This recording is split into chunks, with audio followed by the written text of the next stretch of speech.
solo today with my two guests. First guest, we've had him on before, future funk producer extraordinaire, Chrylo. And our second guest, the very funky Wan. How are you guys doing? What's new in your world of music? I'm doing all right, man. I'm just trying to create another album for next year for people's ears. That's pretty cool. I'm doing good. I've just mastered a vinyl, actually. It comes out on vinyl probably next month, but their cassette released yesterday, actually, and they did their album stream on YouTube yesterday. In terms of production, I've just been blasting out tracks. That's awesome. I've seen some of your stuff on SoundCloud. Is this the first time you've mastered for like a vinyl? First time, yeah. But I know all the techniques, but no one's really given me the opportunity, nor I've like gone and seeked it anyway. I've just always offered like free mastering just to build up like a resume. And Yeah, that's what you need to do. One, your next album, get a vinyl out there like a George Clanton. Yeah, that's what I really want to do, man. I want to like at least release like 100 vinyls. Yeah, so just a limited time offer. You know what I'm saying? Like just 100 or maybe 200. Let's see. We'll see how I feel. have you looked into those Kickstarters for vinyls? Yeah, I have. I kind of want to start making like shirts and kind of like stickers and stuff. Mm. But I'm really bad at multitasking, so I guess I'll make the music first and deal with that later. Yeah. And I feel like now every Instagram I follow, like I love these people, but they're all selling their merch, and there's so many options. It's like going in the grocery store and putting 5 different kinds of coconut milk and expecting me to choose one. That's just impossible for my brain to pick. I feel that about like merch. Yeah, it happens. It's overwhelming. I agree. I just see vinyls and cassettes being like released during September actually, and that I've seen about 15 or 16 vinyls being released on like net labels. I'm just like, whoa, that's quite a lot within like a month just on one label as well. But I can't complain. The artists are probably making some money for it anyway. That's dope. This is a shameless plug on my part, but I have a cassette release from like quite a while ago now, but it's been sitting there. It's pathetic, man. There's like one person I know actually bought it, and I'm like, I know it's not much, but it's a little disappointing for me, but I know that's part of the course of making music in this age. That's the truth. To be fair, the other week, I had my music on Bandcamp anyway, like everyone else on SoundCloud. I put my stuff on Bandcamp normally every time I release a new track, and about a few months ago, probably a month after I was on the podcast, I put all my prices at $250 because I wasn't expecting anyone to like buy my music, because obviously disco is like sampled and it's like making music off someone else's tracks anyway. So I put them all for $250, and a couple weeks ago I was surprised because I got an email from Bandcamp saying that someone bought about 5 of my tracks. Wow. And I was like, what? I was kind of doing this not really seriously. And then I got a message on SoundCloud from the guy asking if I can put some more, because I kind of like, as you said, well, multitasking is like impossible. So I basically uploaded more, and then I put them at a reasonable price because I realized that this guy genuinely wanted to buy one of my tracks. So I was like, I'll put it down to like 50 pence or not 50. It was quite nice, but I woke up to the email and I was just a bit like, hey, What's going on? Yeah. Yeah, this happened a couple days ago actually. Someone bought like 5 of my songs out of the 12 that I released at that time. And I was like, okay. The person gave me like a really nice note saying that the music's awesome, and whenever I drop something else, they'll buy more stuff. And I was like, oh wow, this is crazy. And I wouldn't expect anybody to buy their music, you know what I'm saying? But they actually bought it, so that's cool. It's always a good feeling when someone from the other side of the world is like listening to your music and they're like, yeah, man, your music's cool. And I was like, all right, cool. I was happy. It ends up being like surreal the first time someone buys a track. Yeah, it's hard to believe. Yeah, exactly. That's exactly what I had. Yeah, like under a week ago, I received an email from Redbubble. Maybe 2 years ago, I posted a design on Redbubble. As I'm told, you're not actually supposed to sell on Redbubble because I guess like people can like rip off your designs. I'm not really sure how that works, but like nobody bought it. Like, don't get me wrong, my designs weren't the pinnacle of merch, but I just kind of put stuff out there, and like it's been like 2 3 years, and suddenly I get this notification from Redbubble, and they're like, "Oh, somebody bought your design." I'm like, wait, what? How did you even find that? Cause like, I'm truly baffled and mystified. Yeah, there's some people in the world that would buy stuff just to support. It's cool. Yeah, I mean, maybe they just bought it because it looked cool, but you know what? It was only I only got like $3 out of it, and like the price of everything on Redbubble is like $20, and then like Yeah. you, the artist, only get like $3. It's like, oh, okay, but hey, can't complain. Yeah, no, you can't complain. That's for sure. To be fair, I've heard about like cassettes being on the uprise as well, and how much money it makes for artists. But I recently got told by a friend if do cassettes and you have like a colored cassette, they end up becoming like an aesthetic for people that people will just like mass buy them on the release and then resell them off. And I've just only recently heard this, and I was like, this is kind of a bit hard to believe because I'm not a big fan of cassettes, but I understand like the money making behind it. I'm more appreciated on the vinyls instead because I don't necessarily have a cassette player at like my disposal to go play them. But I just recently got told like the aesthetic of them, like someone had to drill it into my mind because I was very like elitist about it. Uh, Cassettes are like bad, but my opinion had to be swayed to saying that they're good. well, I mean, I feel like the thing with cassettes. I mean, I'm gonna outright brag and say that I have a cassette. Eastbury, George Clanton signed it, and I haven't even opened it because it's just like it's all about the aesthetic. It's about having something like a tangible memento, especially vaporwave and those related future funk, all that those related genres, because they are just so internet based. To have something like tangible from it, it feels really satisfying to me. I don't know about you guys. I have a bunch of cassettes.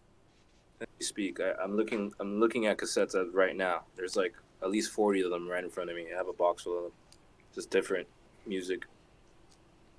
And yeah, I just keep them and I listen to all of them because I have a cassette player slash vinyl player. So I, yeah, so I play them from time to time. Music sounds really cool in cassette, anyways.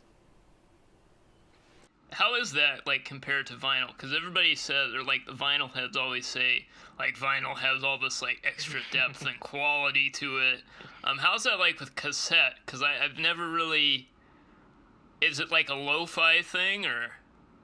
Yeah, it's kind of like a lo-fi kind of thing going on. So depending on what kind of music it is. So right now I have a salsa tape, and it sounds really good. There's not that much low end though. It's like a wider range of, I guess, frequency. Not like cassette. Cassette's very, very different. Not that much low end. So if you pick up like a song that has 808 in it, you can hear it, but not as much as like a vinyl or like digital, you know? Yeah. Huh. Maybe my car is a 1991 and it only has a cassette player, right? So Yeah. I got one of those old school cassette to phone converters, right? Nice. And I'm thinking, Some some audio files files would be like, let's let's get get a a vinyl to to get vinyl to phone converter for cars.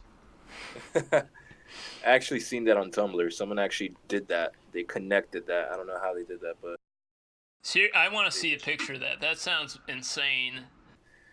yeah, he had the vinyl player in his passenger seat, and it was playing through aux, and I was like, what the heck is going on? That's insane. So you can't you can't have somebody sitting next to you because there's a whole vinyl player right next door. Imagine just having a vinyl player like at your handbrake. Yeah. Like, in between Imagine the two. picking up a girl. And she's like, oh my god, what is this? You're like, oh, that's my vinyl player. They'd be like, for sure, she's definitely down. It's like, oh, he likes vinyl. Sign me up. Yeah, she's gonna have to sit in the back, but Yeah. music's gonna be good. To be fair, referring back to like the vinyl people who are saying like vinyl sounds so much like better and authentic compared to like cassette.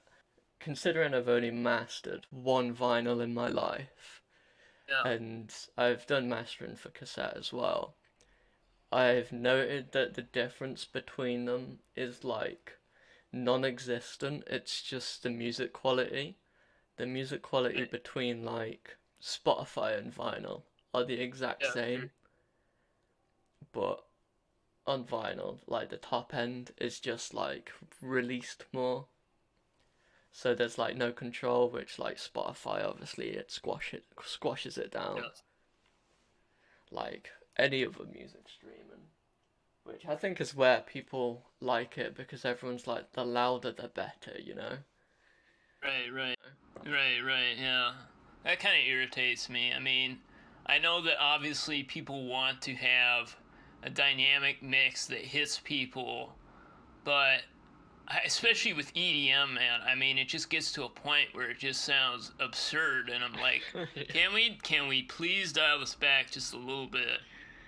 I was actually at a club a few nights ago, and I was a tiny bit drunk, gotta be honest, but Uh, at this point I was like half noticing and half not noticing that the DJ behind the booth kind of turned the volume up a tiny bit depending on what track it was. I forgot which track it was. It was like a Medusa track or something. And when that came on, he turned it up because it was like in the top 10 and everyone knew what it was. So he turned it up, and then that just like made the crowd go like wild. And then the next song came on, which was some High School Musical soundtrack, and it just like went down in volume. And I'm like, okay, this is interesting. on the topic of live music, Juan actually had the chance to perform live some of the music off his album in his hometown. Would you like to kind of elaborate on that, or? It's an event called 3 Points that they have every year, and down here in Miami, and a lot of big artists go there. It's like a huge festival, and now they're doing like an open house for local artists to perform in like a different stage at the. So this was kind of like a pre-season for the actual event that's gonna happen next year. Yeah, so they wanted a couple artists to see if they can actually perform at the big event.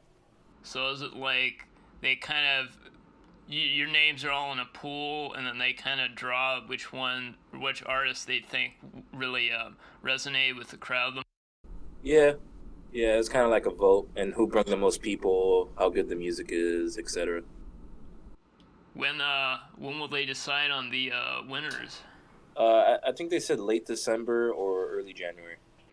All right, well, we gotta hype that up, man. I'm looking forward Yeah, to man. see where you go with this stuff. Hopefully they pick me, man. There's some really good artists that performed there. One guy named Lazy Eye, he was really good.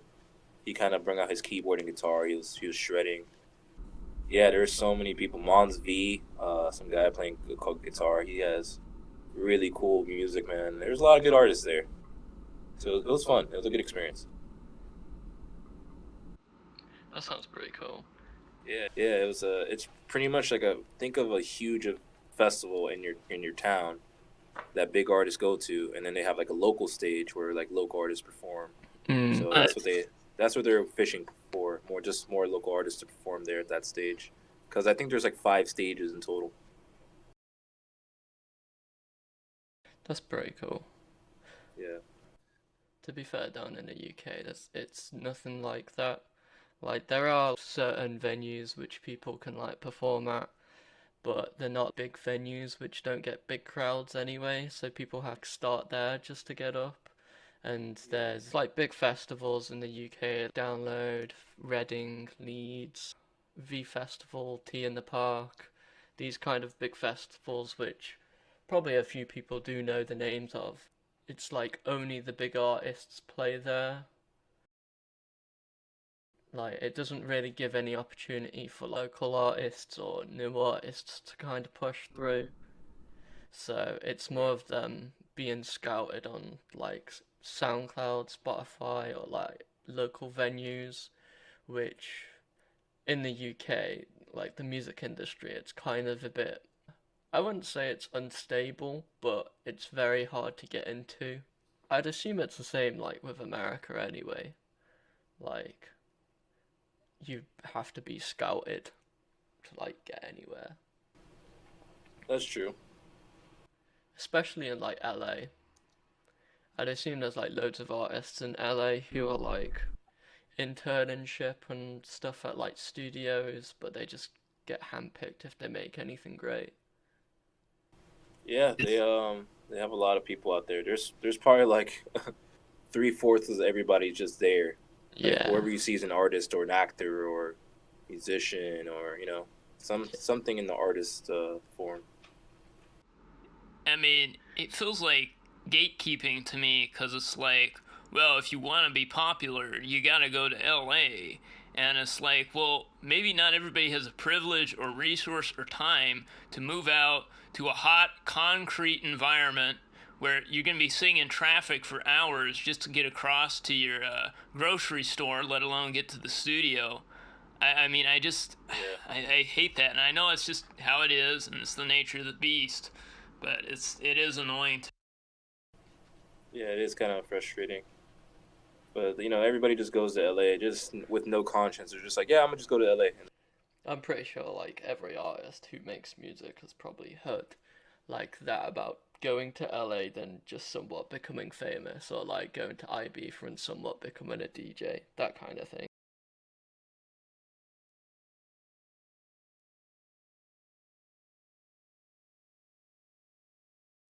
I'm not trying to be like egotistical in any way. Like I know that for me, I don't see my producing to be I'll be in like Tomorrowland making like tracks and just I always see my reality as producing's always a hobby, and I'm pretty sure it's the same as like every other artist, but I kind of Uh, normally see a bit past that, and considering I'm in education studying music anyway, I normally have contingencies and like different routes where like this mastering things came into play as well.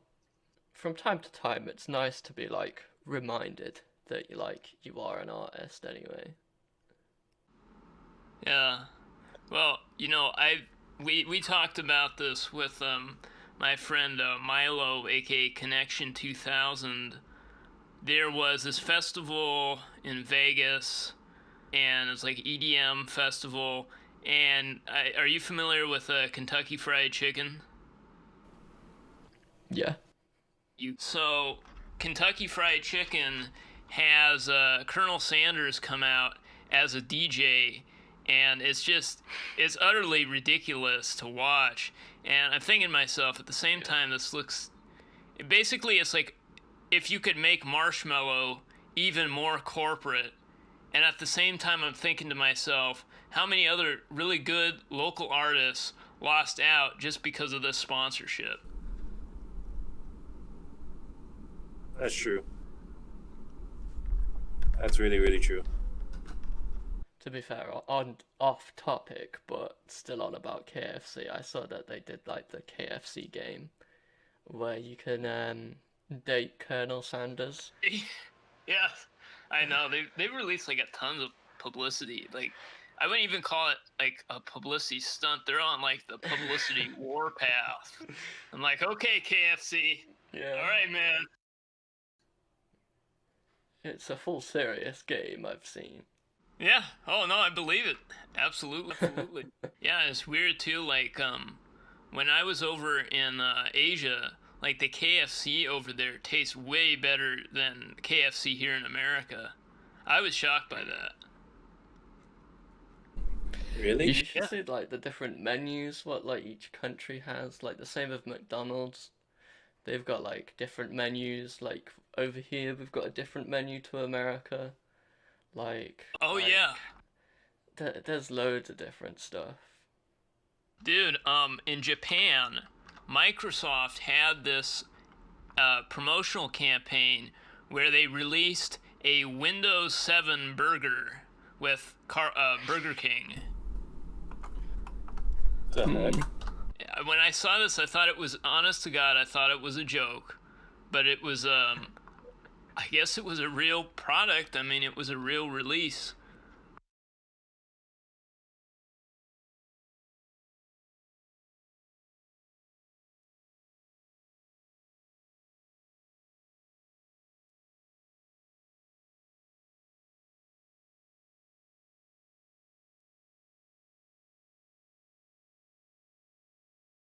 But it's a real thing.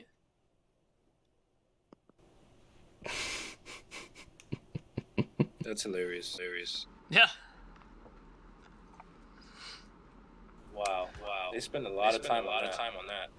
Yeah, I know, right? And it's like, what was marketing's rationalization behind it? Like, who did they think this would appeal to? I have no idea. That's so weird, man. I'm looking at it right now. And it's like, here's Microsoft. They had released a product a year ago that was known for software bloat, and then they have a giant burger. Like, I don't think that helps your image, man.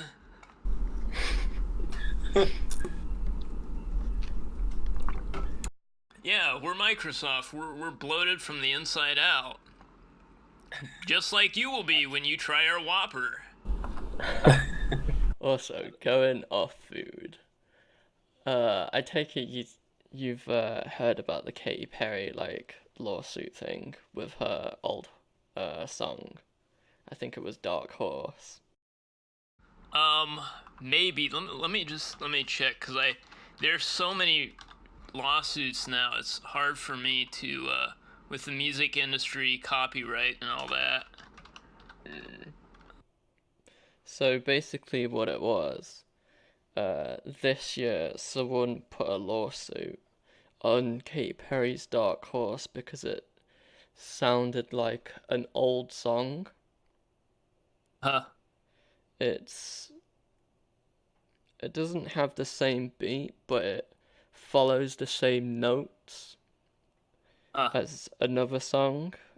It was a Christian rap song, and Yeah, okay. it was just 6 or 7 notes, which My was lawsuited, and it made no sense at all. This reminds me, what was it? Oh, it was one with Pharrell, and I think it was the one with Robin Thicke, but I can't. Oh, Blurred Lines. Yeah, Blurred Lines, that's it. And they said they couldn't really prove anything, but they said it was copying the vibe of the song. I'm like, that is the most hackneyed excuse I've ever heard. Like, the song It's not one I'd listen to, but it's like this just makes no sense for a lawsuit. Like, how petty are you really? Mm. Extremely petty.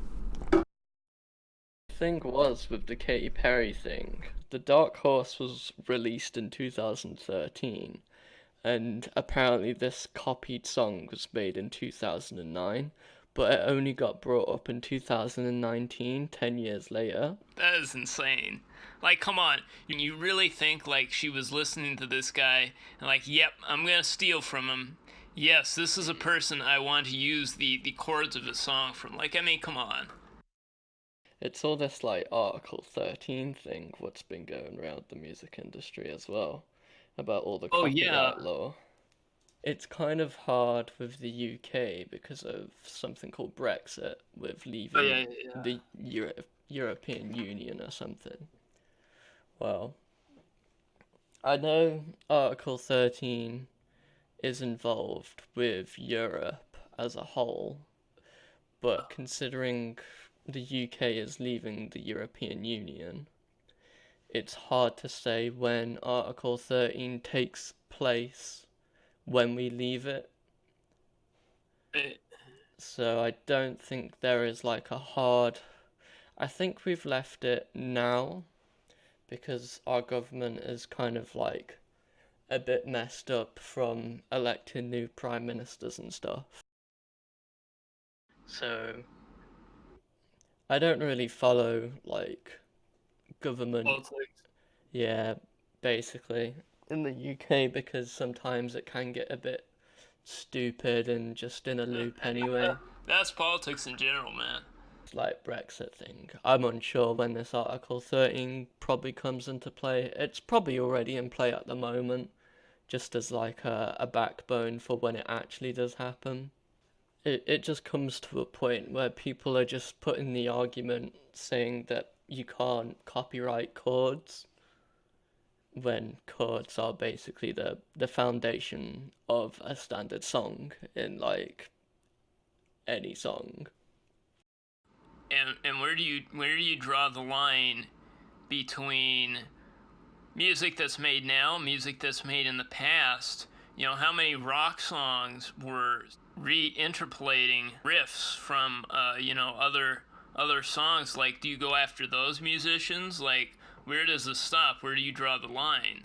It comes at a point as well where I think it's before like the 1930s or 40s, where music before then wasn't really copyrighted like properly, so people can just sample it anyway.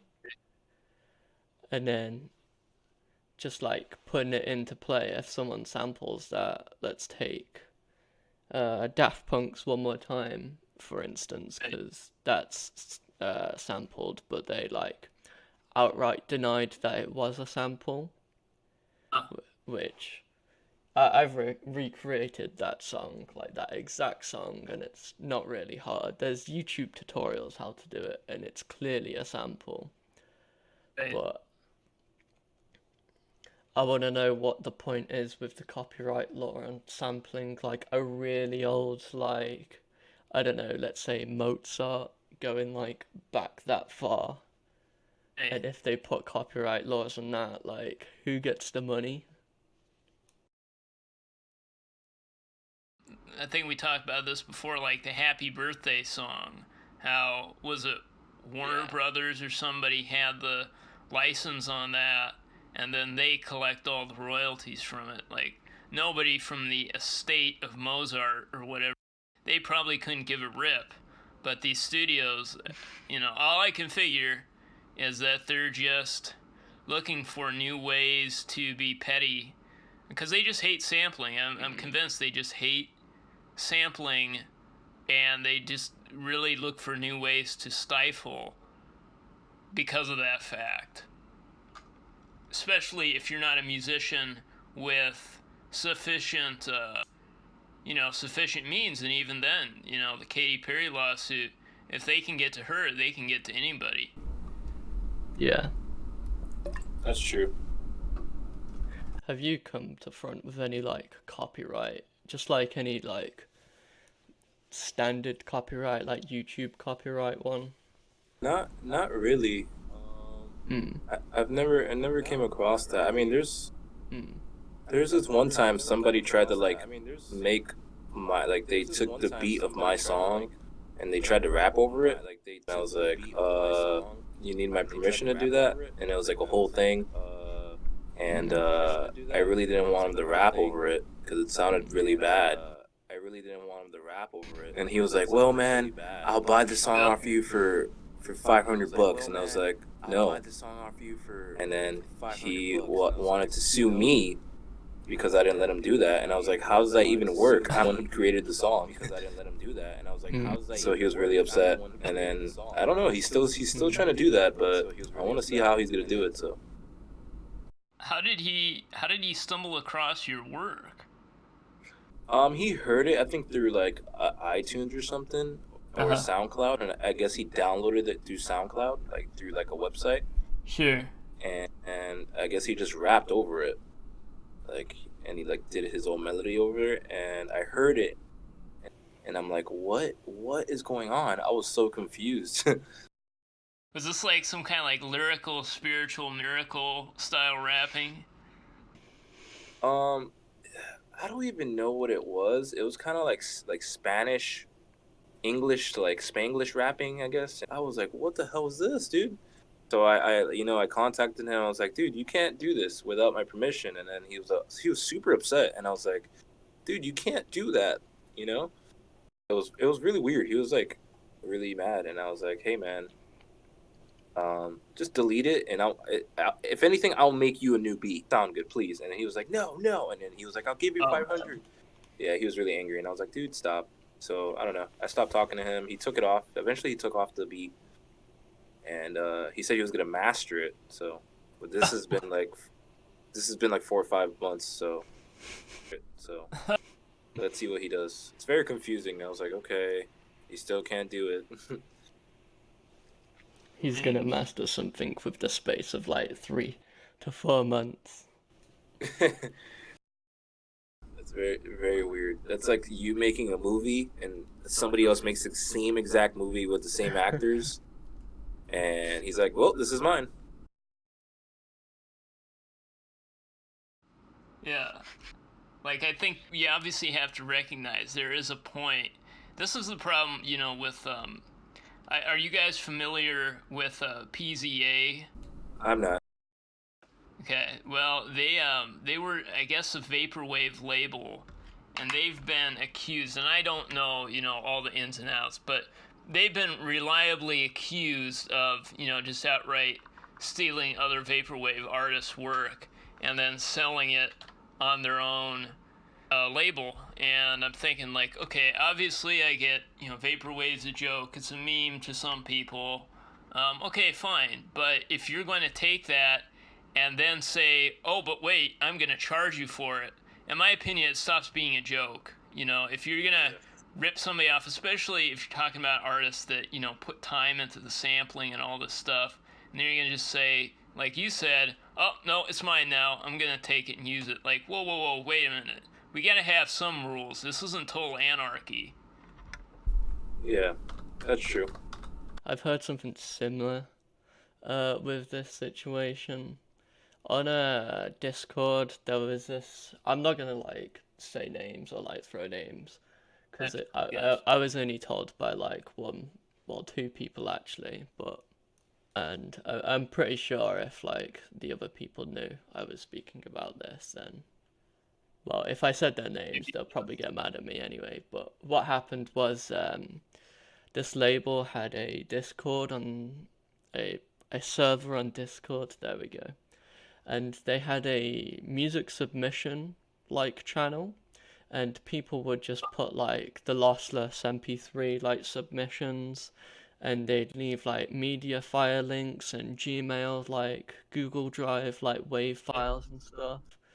Well, there was a loads of people who did that, and there was one artist who took about 6 or 7 tracks from different people who submitted to that label, and this person posted it on their own SoundCloud. Yeah. and claimed it was like their own work, which that person got in trouble with SoundCloud and the label itself because the label had to apologize to all these artists because it was like compromising the way music submissions was working with the label. Wow. So the label had to both apologize and try to take this person on SoundCloud down, which I'm unsure if they have took him down because it was quite recent anyway. But I'm not really following it up. I just heard the situation, what was happening. Uh, I don't know whether it is like fully resolved. Oh, To that's be that's fair, crazy. it is. To be fair, this goes back. Like I mentioned this on the last podcast that someone basically impersonated my SoundCloud, and I had to hey, contact SoundCloud for impersonation, and like they downloaded some of my songs through like a SoundCloud to MP3 downloader or something. Yeah, there's websites for that. Yeah, that got sorted out anyway. But this was like quite a while ago. This was before I was on the old podcast, which I was on before. yeah, I remember that, and it's very strange to me. Like, is this flattery? Should I be? Obviously, I'm upset because it's like this person just stole my catalog. That's such a weird situation, especially if you're a small artist. Yeah. Yeah.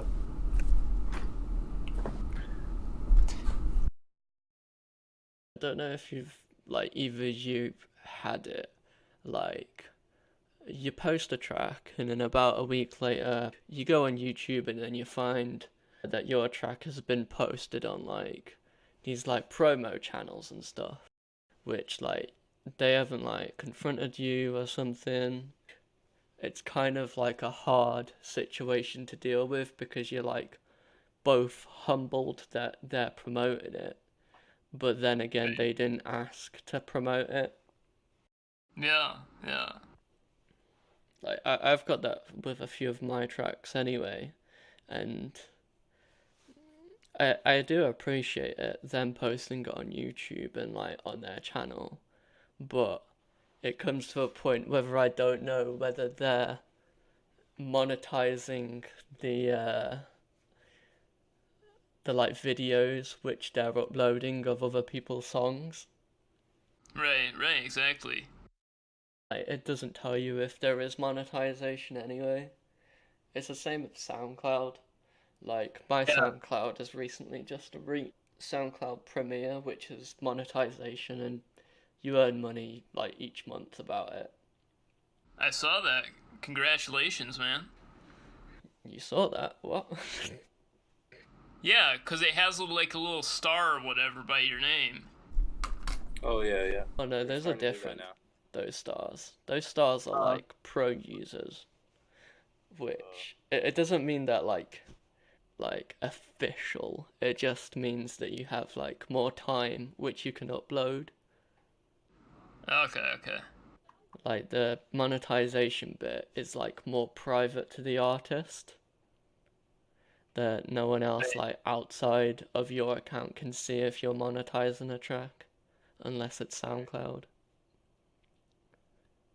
Which I only realized it was a new feature about 3 months ago, and I got told by a friend that I should try get monetized because I never really paid for like the SoundCloud Pro thing.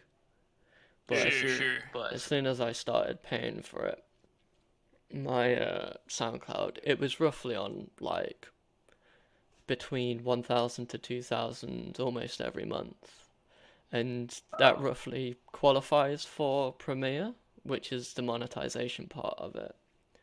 I waited probably a week before the message came up, and I was really excited. And last month, I basically got my first payment, and Awesome, man.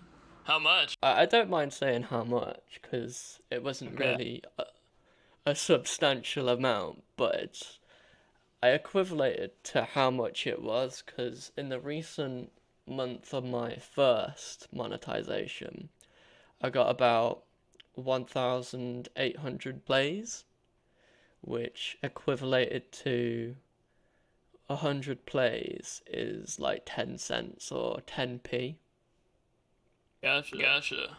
which in the month Nice. I ended up getting $1.60. But Yeah. putting that into British pound, that's 120, that is. Which it was quite nice seeing it, but it kind of gave me on a better perspective, knowing the the amount of how much you get per how many plays, Right. and then you go over to let's say Kanye, like SoundCloud or Calvin Harris.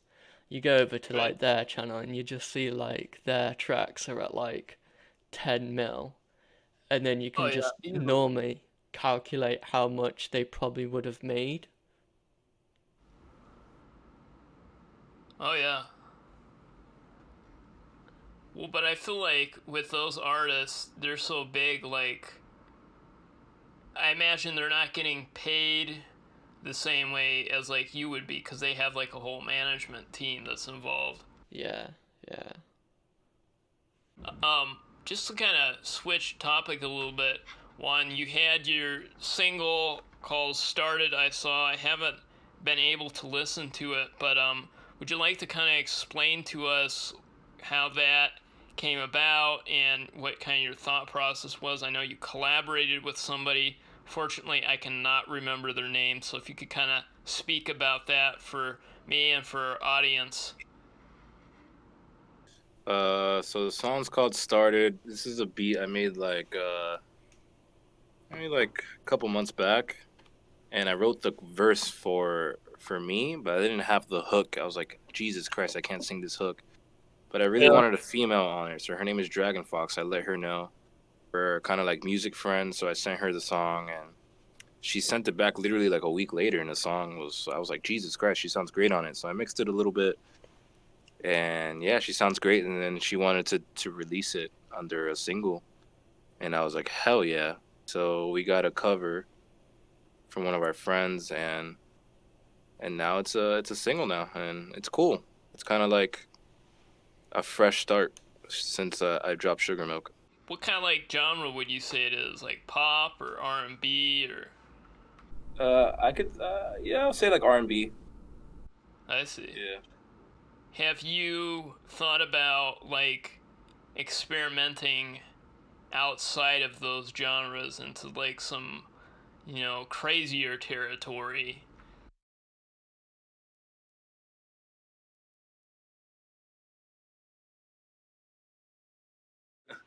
Like Yeah. music, I have like a trance album. I have a kind of like a electronic experimental album. I have it private on SoundCloud. I actually probably will send you the link and see what you think about it.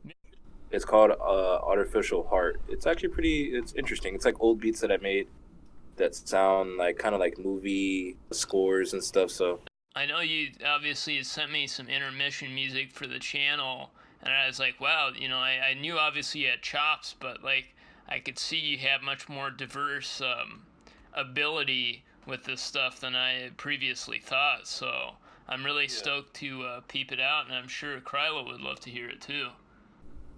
yeah, I have a lot of Um, stuff, like just a bunch of music, and I don't know how to lay them or put them in like I guess like a project base. So I just have it all laid out in a bunch of files. But Same. one day I'll organize it.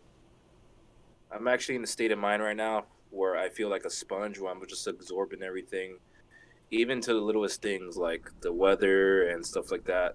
I'm just trying to get inspired right now. I'm actually might go to Europe soon, maybe in winter around there. I want to go to the UK really bad. I really want to go over there. I just want to not live in America for like at least a week and see how it is. Yeah, yeah. I'll tell you, when I had my friend on 990X, he was talking about how, because he lives in Australia, and when he went to like Asia, to like Bali and other parts of Southeast Asia, how much he really enjoyed that experience, being able to get away from, his home and just kind of chill out, especially because, like, in those countries, you have, I'm not saying you don't have that in America or other places, but like with nature and all that stuff, especially as a tourist, you get to see more of that than you would, I feel like, in a first world country, or especially like in America in like an urban area. Right. Yeah, that's true. That's definitely true, man. It's a very weird time right now for me mentally. So I just I'm making so much music. I have to like I'm like, all right, I need to go outside. I need to breathe air. I feel like I'm locked up in a studio like a cage. So I'm like, let me get out of here. Mhm. Sometimes I just go for like a jog or a skate or stuff like that. Film trees and stuff because I have a camera. Nice. What kind of camera is it? It's a little camcorder. It's a Sony. Like low key, I've been like thinking about someday, like in my hands on like an old like 90s like VHS camcorder, but not playing up the VHS element too much, but more just like that like local 90s news look. I think that'd be really cool for Right. like a project. Yeah, I have one, but it doesn't work. Those things are really hard to maintain. I imagine so. Yeah, they're literally like bricks. They're almost. They feel like they're 1,000 pounds. Yeah. They're interesting. They're cool. Once you get them working and stuff, it's great. The quality on that is actually better than I always think. The only issues is just like converting it into like digital or stuff like that. It takes a little bit of while, but the aesthetic is really really cool. It's really nice to actually use the camera. Yeah. Yeah. Have you used it in any of your music videos or? Not really. One time I wanted to film a video and we were filming and stuff, but it broke, so Oh it stopped shit. working while I was filming. So I have to get it fixed at like a camera shop or something. Going from the conversion between analog and digital with you, Chrylo, mixing for vinyl, how is that process? Coming from a digital background, how easy is that for you? Well, considering I'm at university and there's like analog studios, I'm quite used to using like analog equipment, but doing it between the two, I noticed the difference, but it's very easy to emulate the difference on digital. So purely, I do stay to like digital, and just for like the vinyl master itself, um, there's certain equipment what it's best to use, like Uh, EQ and stuff. Like for vinyls, the low end under 100 hertz has to be monoed out, but it's impossible to like export it down because it exports down into stereo like every other DAW what uses it.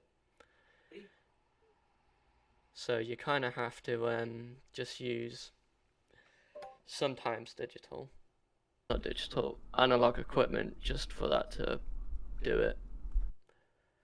But at this point, I know quite a bit about both, and I prefer doing it on digital because I'm just mainly just in my room, either on Pro Tools or just like Ableton itself. yeah, I mean, I feel like that is kind of the state for a lot of us, just that bedroom producer thing. Yeah. It's so convenient. Mm. There's a different like atmosphere when you're in a studio. I'm pretty sure you'd probably relate to this one. Is like if you're in a studio, you have to get things done. Whereas if you're in like your room, the procrastination is like unreal. Like you Yeah, could you just don't feel turn off rushed. like exactly, yeah. You can turn off like Ableton or whatever DAW and just go straight to like YouTube and watch some stupid YouTuber fight or something.